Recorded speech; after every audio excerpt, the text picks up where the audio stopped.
how long have you been meditating for, actually? 42 years. And what got you started?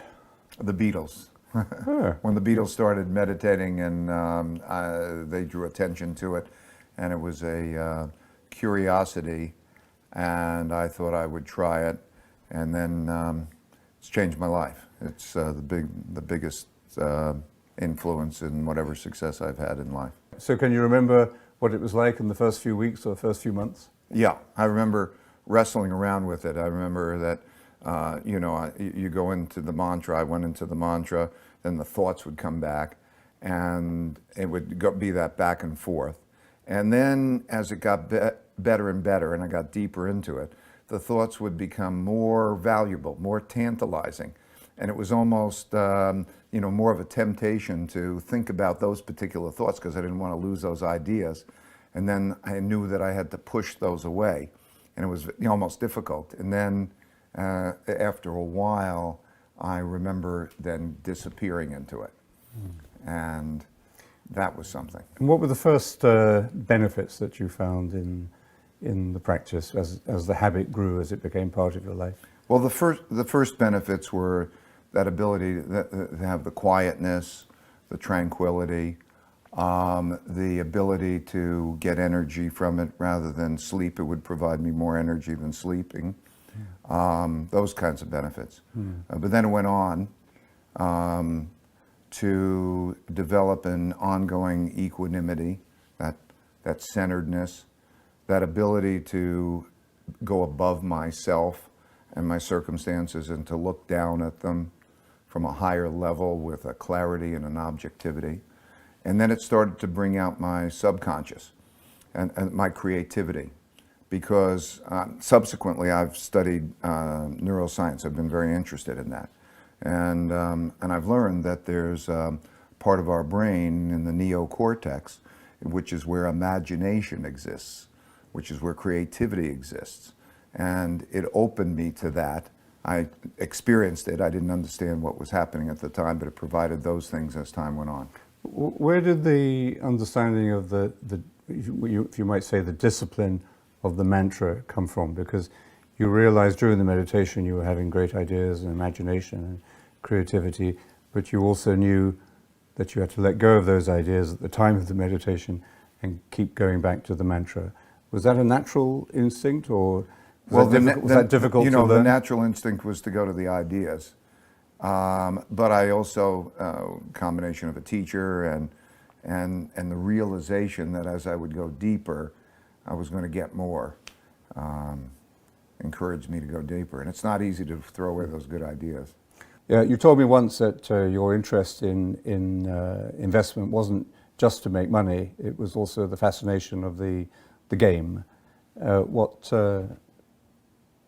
did that happen? Well, I started when I was caddying, and I earned $6 a bag. I'd go around and I'd have my $12, and so two things were happening simultaneously. At that time, I was interested in making some money with that originally, but also the game of it caught me. So I got very enthralled by the game of it, and money. Vast amounts of money was never a major objective of mine. Even early on, it was the game of it that hooked me. So you wouldn't say you were caught up in any way in greed, in the culture of greed that we see around us? No. It's never been. I'm a very simple person, no, it's never been anything like greed. I think greed is unhealthy. And the meditation, how has the meditation helped you stay, as it were, detached from the money and from all that came with it? Well, first of all, let's be clear. Money has no purpose other than there's something for it. So the question is, what are the things you're going after in life? And they never, a bigger car, a bigger house. These are not the most important things for me. But in any case, what meditation has done all for me is to be able to help me step back and see things at a higher level.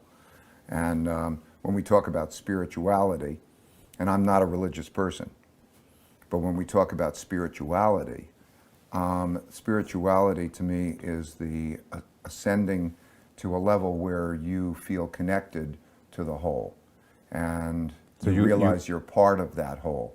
And literally, brain science, neuroscience has shown how that comes, because if you take brain imaging through meditation, that they show that the prefrontal cortex, the part of the brain that really defines man, lights up.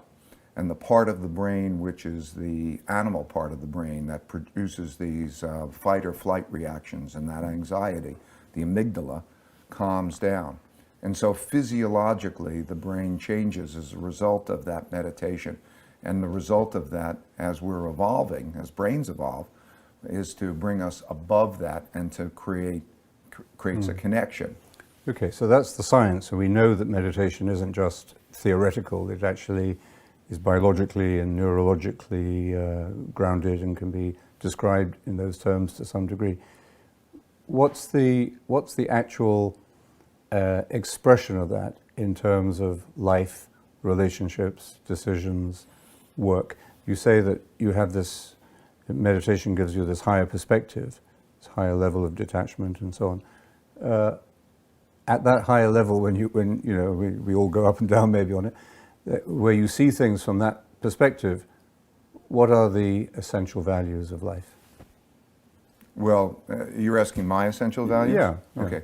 My own essential values is that I think evolution, personally, to evolve, and I think it's the nature of the universe, that the most powerful thing in the universe is, and the only thing that lasts, is evolution. And for me, it's to evolve in my learning, in my getting a higher level of perspective. It comes to having almost a sense of a greater understanding of the universe, and then a greater appreciation of my connection with the universe. So I feel very connected in that way. And With people? With people. So as a and beyond people, with nature, people and nature, that wholeness. That's for me. I think people are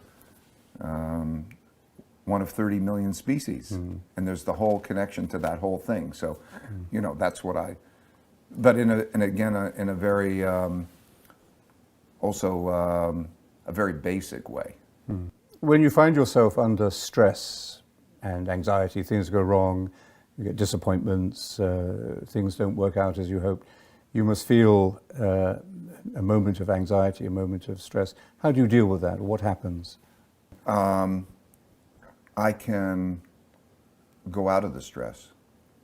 I can, at any moment, there are times when I feel the stress of the circumstances, and then I can, at will, go out of that stress and just see things in a different way. And it makes me feel almost like a ninja, when in the ninja everything seems to come at slow motion, and in a sense you could step back and it's coming at me at slow motion, and I can deal with it in a way that makes me feel more centered and in control. But like tennis players, they say at the height of their game, the ball seems to go much slower. Yeah. The whole game slows down. Right. Yeah. And it's really that equanimity that produces that kind of a reaction, as distinct from when you have the anxiety. There's not the clarity, it's all coming too fast. Okay, so let's just take a scenario. You're in your office and you've made some decisions, and then those decisions are, you have to revisit them because of something has happened, or the markets have changed, or the advice has changed, and then you feel disappointment or stress or anger, irritation about something. Where does the meditation, is it at the same time, or is it later in the day? No. For me, the way it's changed my perspective, meaning it's all the way reality works. So in other words, I don't view it, bad things are going to happen to me. I just view it as things happen. And so I view reality almost like a machine in which one thing happens after another, and I accept reality. I think reality's beautiful, even though it's challenging. So when I look at it, it's almost like everything is another one of those. I put it in perspective. And I don't know if I'm being clear, but So almost the same things happen over and over again. So, and so by sitting back and seeing, But okay, when- it's but- another one of those, or why is it? but when do you sit back and say that? In the middle of the anxiety? For me now, it's become in the middle of Simultaneously, anxiety. yeah. Right. So you It's become simultaneously in the middle of the anxiety, and it's taken me a long time to get there. But by and large, as it's coming, whatever the circumstances are, I'm so close to that. Sometimes I'll feel that twinge of anxiety, but I can bring myself into the position and I say, okay, let me step back and say, how does the world work? These things will happen. It's not like there's